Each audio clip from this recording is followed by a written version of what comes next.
திருவாரூர் மாவட்டம் வேளாண்குடி, கொல்லாபுரம், கீரனூர் உள்ளிட்ட பகுதிகளில் உள்ள உயர்நிலைப் பள்ளிகளை மேல்நிலைப் பள்ளிகளாக தரம் உயர்த்த நடவடிக்கை எடுக்க வேண்டும் என நன்னிலம் அதிமுக சட்டமன்ற உறுப்பினர் காமராஜ் தமிழக சட்டப்பேரவையில் வலியுறுத்தினார்.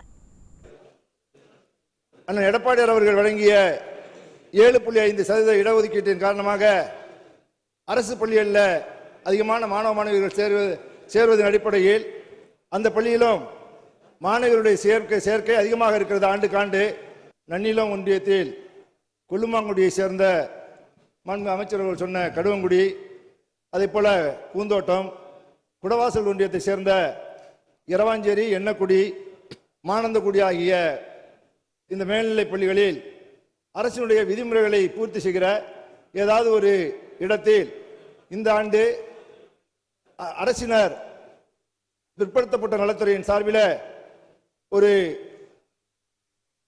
விடுதி ஒன்று அமைத்து தருவதற்கு அரசு முன்வருமா என்பதை தங்கள் வாயிலாக கேட்டு அமர்கிறேன்.